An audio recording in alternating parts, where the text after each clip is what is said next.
You won't believe what I'm about to tell you. Imagine walking past someone on the street, sitting next to them on a bus, or even working beside them every single day, yet never realizing that person once filled stadiums with their voice, once had the world chanting their name. That person was me. And tonight, I'm finally ready to share the truth. Before I begin, if this story touches your heart, make sure to like this video and subscribe to the channel, because stories like these deserve to be heard, and together we can inspire millions. When people look at me now, they see an ordinary man. I wear simple clothes, I ride the subway, and I work at a small cafe in a quiet neighborhood. Customers know me as the guy who smiles too much, who hums while cleaning tables. Nobody asks about my past, and I never volunteered it, until one night, a young boy recognized me, and everything came flooding back. But to understand why no one knew I was once a famous singer, you need to know the story from the beginning. I was 19 when my life changed forever. I grew up in a broken home, my father left when I was 12, and my mother worked 3 jobs to keep food on the table. Music was my escape. I'd sit by the window with a beaten-up guitar and sing until the neighbors yelled to keep it down. I didn't care. Those strings were my heartbeat. One night, at an open mic in a dusty bar, a producer happened to be in the crowd. He liked my voice, handed me his card, and said, "Kid, you've got something the world needs to hear." What followed was a whirlwind. Recording studios, tours, flashing cameras, I went from sleeping on a couch to living in hotels I couldn't pronounce. My song started climbing charts, and before I knew it, arenas were chanting my lyrics back to me. It felt like a dream, until it didn't. Success is heavy when you're young. Everyone wanted a piece of me, record labels, managers, strangers I thought were friends. My phone never stopped buzzing, but my soul felt quieter and quieter.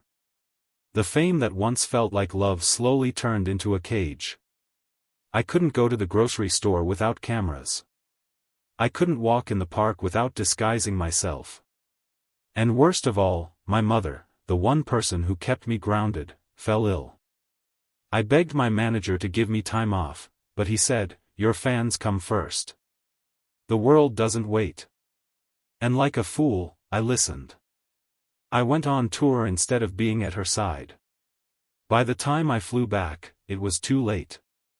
She was gone. That broke me. I lost my voice, not physically, but inside. Singing hurt because every lyric reminded me of the person I couldn't sing to anymore. So, at the peak of my career, I disappeared. No announcement, no farewell concert, just silence. The world thought I was reckless, some said I'd fallen into addiction, others claimed I'd died. But in truth, I simply walked away.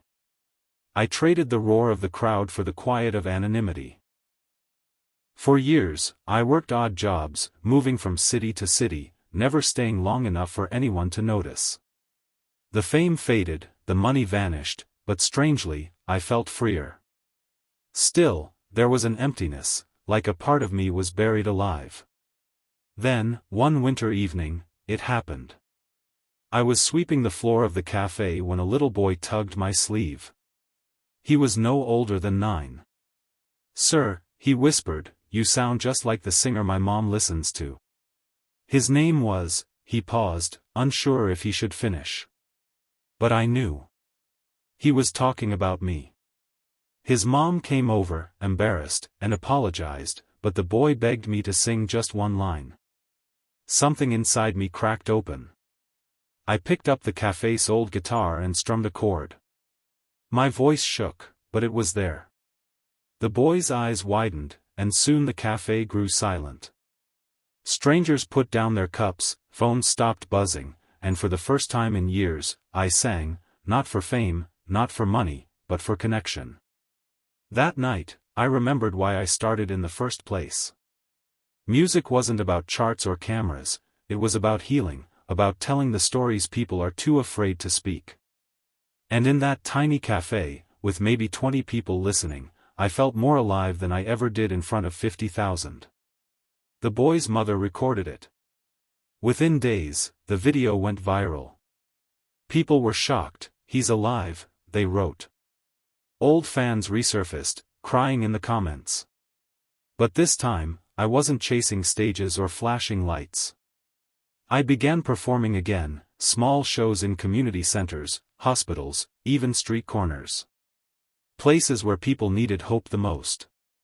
My voice became a bridge between who I was and who I am. And here's the truth I want to leave you with: you don't need millions of people to validate your worth. Sometimes touching just one heart is enough. Fame is fleeting, but purpose, that lasts forever. So yes, no one knew I was a famous singer. But now, I want you to know me not for the arenas I filled, but for the lives I touch in the quiet corners of the world. If this story moved you, please like this video and subscribe to the channel, because every subscription helps us spread these stories further.